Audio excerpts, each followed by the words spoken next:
শেখ হাসিনা গত 16 বছরে এমন কোনো প্রতিষ্ঠান নেই যেটাকে তিনি কুক্ষিগত করেননি। বাংলাদেশের সেনাবাহিনী, বাংলাদেশের আইনশৃঙ্খলা বাহিনী, পুলিশ, র্যাব ইত্যাদি ইত্যাদি, সিভিল প্রশাসন, সাংবাদিক, ব্যুরোক্রেসি, মিডিয়া হাউস, ব্যবসায়ী, কোনো কিছুই তার নিয়ন্ত্রণের বাইরে ছিল না। মনে হচ্ছিল অনন্তকাল এগুলো চলতেই থাকবে। না, জনগণের উত্থাল তরঙ্গে 75 যেভাবে 77 যেভাবে হয়েছে, 24 আবার ফিরে এসেছে গিয়ে। মঞ্চ উপবিষ্ট সম্মানিত নেতৃবৃন্দ, আলোচকবৃন্দ, সাংবাদিক বন্ধুগণ, সুধীমণ্ডলী, আমার তো মনে হচ্ছে যে এই ধরনের একটা আলোচনা সকাল থেকে আরম্ভ হলে ভালো হতো। এত সংক্ষিপ্ত সময়ে আসরের পরে 4:30 আরম্ভ হয়েছে, এখন 5:15, মানে মাগরিবের আযান হচ্ছে সম্ভবত বাইরে আর কি। সামনে আমি অনুরোধ জানাবো ডাকসুকে এই ধরনের আরও উদ্দীপনা এবং অসাধারণ আলোচনা যারা আছেন তাদেরকে সামনে রেখে জাতীয় দিবসগুলোকে তারা এভাবে উদযাপন করবেন, বৈচিত্র্যপূর্ণভাবে সবাইকে সামনে রেখে। কথা আসলে অনেকগুলো এসে গেছে, আমি আর কথা বাড়াচ্ছি না। আরেকজন আলোচক আছেন, তারপরে সভাপতি নিজে বক্তব্য রাখবেন। নিঃসন্দেহে এটি একটি অসাধারণ উদ্যোগ, যে উদ্যোগে আমরা সবাই এখানে সমবেত হয়েছি জাতীয় প্রশ্নে, জাতির স্বাধীনতা এবং সার্বভৌমত্বের প্রশ্নে। এই প্রশ্নটি 7 নভেম্বর এসেছিল, তার সমাধান আমরা পেয়েছি আলোচকদের মধ্য থেকে। এটা একটু অসাধারণ বিশ্লেষণ হতে পারে। আমি মনে করি যে বাংলাদেশ 7 নভেম্বর আমাদেরকে একটা জিনিস শিখিয়েছে যে দীর্ঘ স্বাধীনতা যুদ্ধের আগে শেখ মুজিবুর রহমান সাহেব তো হিরো ছিলেন, বাংলাদেশের স্থপতি, যিনি বারবার জেল খেটেছেন দেশের জন্য, স্বাধীনতার জন্য, মানবতার জন্যে, দেশবাসীর জন্যে। কিন্তু সেই মানুষটি 4.5 বছরের মাথায় বাংলাদেশের সবচেয়ে ঘৃণিত ব্যক্তি হয়ে গেলেন।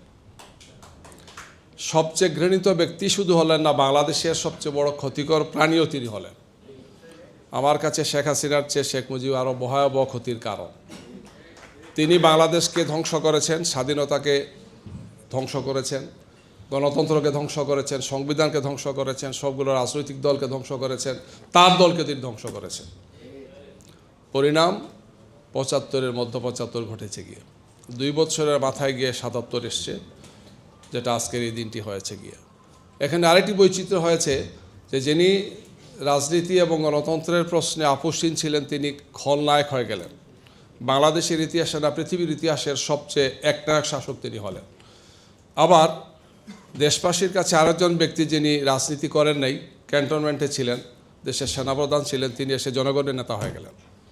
কারণ তিনি মানুষের ভাষা বুঝতে পেরেছিলেন। শহীদ প্রেসিডেন্ট জিয়াউর রহমান, যার কথা আজকে আমরা আলোচনা করছি, 7 নভেম্বর, যার সাথে অতপ্রতভাবে জড়িত।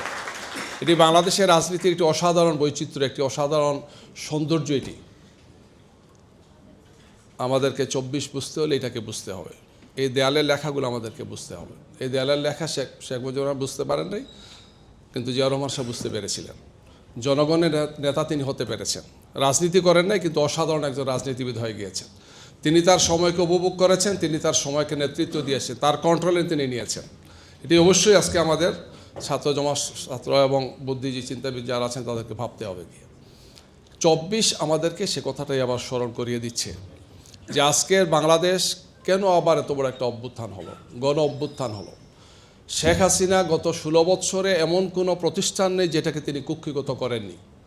বাংলাদেশের সেনাবাহিনী, বাংলাদেশের আইনশৃঙ্খলা বাহিনী, পুলিশ, র্যাব ইত্যাদি ইত্যাদি, সিভিল প্রশাসন, সাংবাদিক, ব্যুরোক্রেসি, মিডিয়া হাউস, ব্যবসায়ী, কোনো কিছুই তার নিয়ন্ত্রণের বাইরে ছিল না। মনে হচ্ছিল অনন্তকাল এগুলো চলতেই থাকবে। না, জনগণের উত্থাল তরঙ্গে 75 যেভাবে 77 যেভাবে হয়েছে, 24 আবার ফিরে এসেছে গিয়ে। এই দেয়ালের লেখাটা এখন রাজনীতিবিদদের পড়া উচিত। দীর্ঘ 9.5 থেকে 10 মাস, 15 ফেব্রুয়ারি থেকে আরম্ভ হয়ে অক্টোবর পর্যন্ত কিন্তু আমরা অনেকগুলো সংস্কারের প্রস্তাব করেছি। আমরা একটা জুলাই জাতীয় সনদে স্বাক্ষর করেছি। সামনে আমরা একটা নির্বাচনের জন্য প্রস্তুতি নিচ্ছি।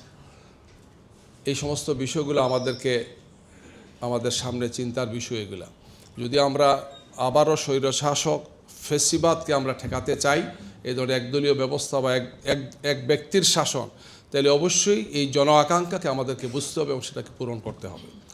এটি 7 নভেম্বরের চেতনা আমি মনে করি আবার আমাদেরকে স্মরণ করিয়ে দিচ্ছে গিয়ে। এখানে আমাদেরকে মৌলিক যে সংস্কারগুলো, কথাগুলো যদি এখানে আসছে, আমরা দায়িত্ব দিয়েছি আমাদের পক্ষ থেকে ডাক্তার আব্দুল্লাহ মাহমুদ তাহের এবং হামিদুর রহমান আজাদ এই সমস্ত বিষয় নিয়ে আলোচনার জন্য, যেহেতু ঐক্যমত্য কমিশন এবং অন্তর্বর্তীকালীন সরকার অনুরোধ জানিয়েছে এই সমস্ত বিষয় নিয়ে রাজনৈতিক দলগুলো আলোচনার জন্য। মৌলিক যে সংস্কারগুলোর কথা বলা হয়েছে, প্রধানমন্ত্রী যিনি থাকবেন তিনি দলীয় প্রধান হবেন না, এটা তো অন্যতম কারণ ছিল গত আমাদের 54 বছর এটাই হয়েছে গিয়ে। এক ব্যক্তির হাতে যখন সব কিছু যায় তখন এই শেখ মুজিব আর শেখ হাসিনারা তৈরি হয়ে গিয়ে জাতি এটার দেখতে চায় না। এটার জন্য আমাদের মৌলিক সংস্কার 15টি সংস্কার প্রস্তাবে নোট অফ ডিসেন্ট দেওয়া আছে, এর মধ্যে এইটি একটা অন্যতম। এই সমস্ত বিষয়গুলো আমার মনে হয় যে আজকের আমরা যারা এই দেশকে ভালোবাসি, যারা এই প্রচণ্ড আক্রমণের মুখে আলহামদুলিল্লাহ রক্ত দিয়েছে, আমাদের আবু সাঈদ, মুগ্ধরা, এই শত শত মানুষ, হাজারো মানুষ আহত পঙ্গু হয়েছে, এদের প্রত্যাশা ছিল এটাই যে আর যাতে বাংলাদেশে এই ধরনের স্বৈরশাসক না হয়, আর যাতে ফেসিবাদটা ফিরে না আসে গিয়ে। এই জন্য এটার আইনি ভিত্তি সহ সামনে নির্বাচন আমাদেরকে করতে হবে।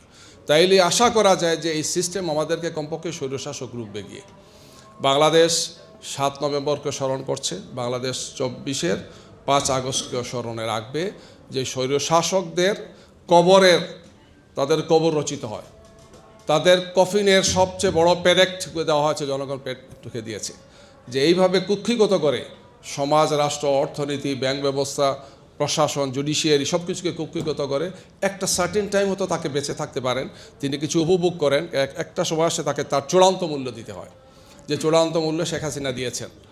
তিনি তার সব কিছু নিয়ে পালিয়ে গিয়েছেন। পৃথিবীর ইতিহাসের সব লজ্জাজনক পরাজয় তাদের হয়েছে গিয়ে। আগামীর বাংলাদেশ হবে সবার বাংলাদেশ। আমরা আজকের যে সুন্দর চিত্র দেখেছি, ডাকসু যে আয়োজন করেছেন, আমরা এই ধরনের আয়োজন দেখতে চাই, যেখানে সব মতের, সব পথের, সব চিন্তার এখানে মিলন মেলা হবে কি। আমরা আমাদের কথা বলবো, আমরা আমাদের বক্তব্য পেশ করব, আমরা বিতর্ক করব দেশের জন্য, জাতির জন্য, মানুষের জন্য, মানবতার জন্য, বাংলাদেশকে একটি সুন্দর বাংলাদেশ করার জন্য। আমরা সেই মানবিক বাংলাদেশ করার দিকে এগিয়ে যাই, সেই প্রত্যাশা ব্যক্ত করে আমার কথা এখানে শেষ করছি।